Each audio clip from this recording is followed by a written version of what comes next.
In this video, we'll uncover the top 5 best traps in the Queen's Gambit.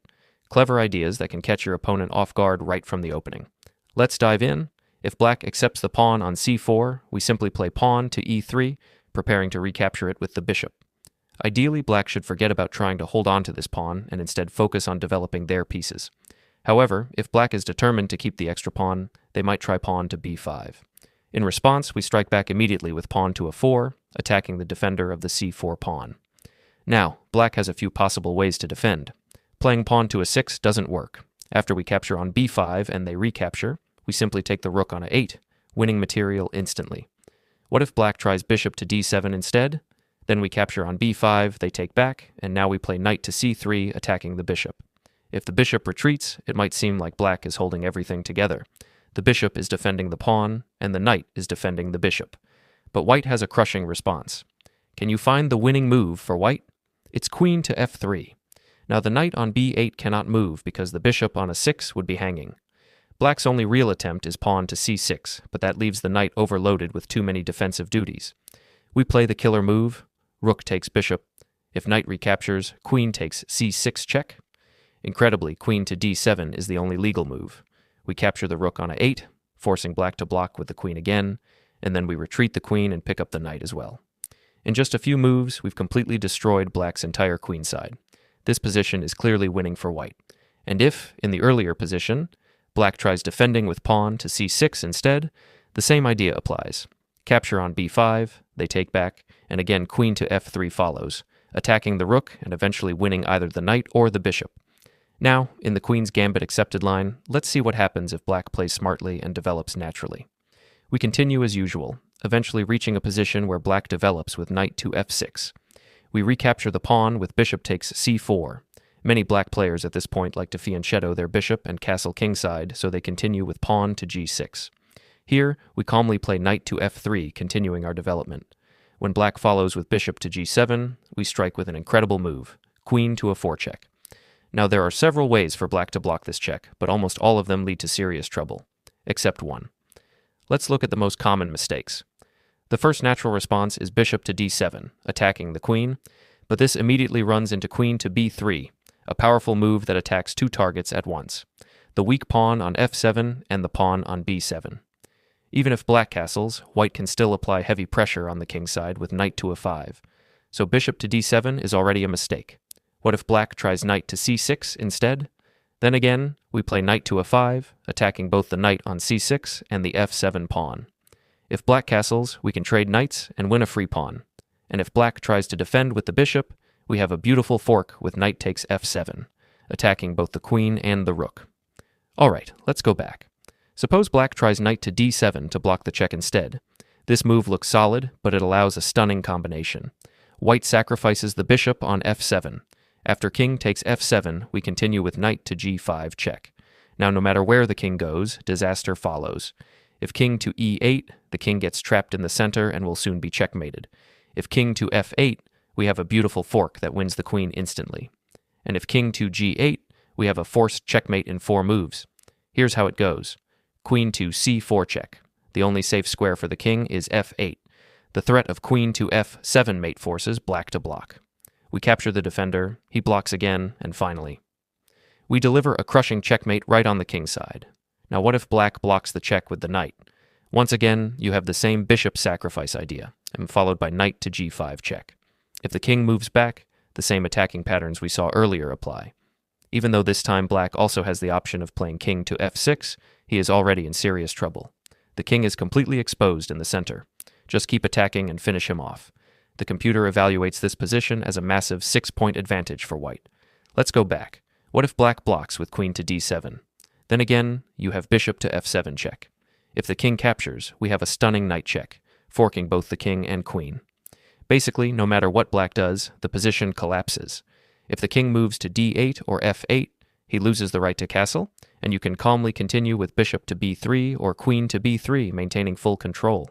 Now, the only reasonable defensive move for black is pawn to c6. There are no immediate traps here, but this position is still completely fine for white. That's the beauty of this line. There are so many ways for black to go wrong, and unless he plays with perfect accuracy, you'll always end up with a clear advantage. Moving on to the next trap for white. Let's look at some variations where black declines the gambit with pawn to c6, entering the Slav defense. After a few natural developing moves, we reach a position where the center opens up and the pawns are exchanged.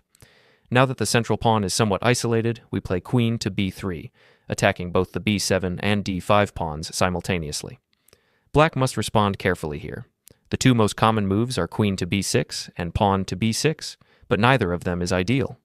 By the way, can you find the best defensive move for black in this position? Believe it or not, the best move for black in this position is actually to retreat the bishop. It may look awkward, but that's the safest option. Now, let's look at the more common and more dangerous responses. If black plays queen to b6, don't exchange queens. Instead, simply capture the pawn on d5 first. If black takes your knight, you can recapture with the queen, keeping strong pressure in the center. And if black captures your queen instead, don't take back immediately, because your knight would be hanging. Instead, play the in-between move, knight to f6 check, forcing the king to move, and then capture the queen. This sequence keeps your attack alive and your position superior. Going back, the second most popular move by black is pawn to b6. Can you find the crushing response here? The best move is pawn to e4. This opens up the diagonal for your bishop and launches a deadly attack on both sides of the board. For example, if black captures with pawn takes e4, then you go knight to e5, immediately threatening checkmate on f7. The only defenses for black are pawn to e6 or bishop to e6, but either way, you continue with bishop to b5 check. Black will have to block with one of the knights, and then you simply play bishop to g5. Now both of black's knights are pinned and forced to protect each other. A hopeless situation. Eventually both knights will fall, and you can continue your assault on the exposed king. Even if after pawn to a4, black captures with the knight or bishop, the same attacking ideas follow. After the exchanges, the threats remain identical, and white keeps a powerful initiative, aiming straight at the enemy king. In this variation, if black captures with the bishop first, you simply give a check, trade pieces, and then pin both knights, completely restricting black's position. The key takeaway, in the Slav defense, if black develops the light-squared bishop early, which most players do, you can often finish the game right in the opening.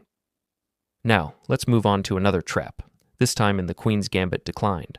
After pawn to d4, pawn to d5, pawn to c4, black responds with pawn to e6, entering the main line. Play continues naturally.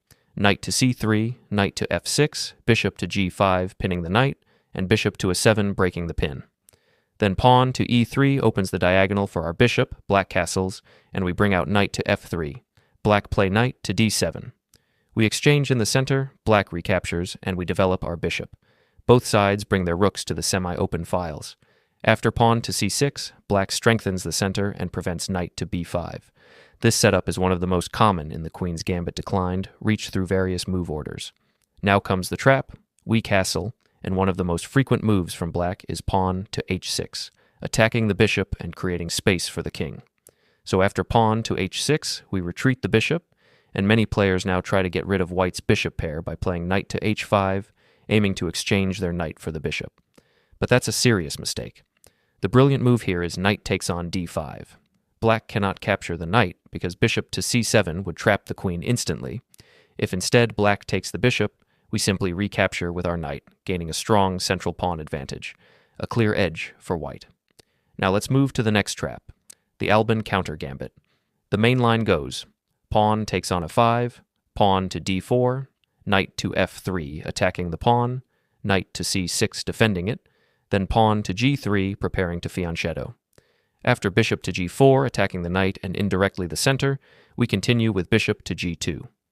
Black's main idea is queen to d7, planning to exchange bishops.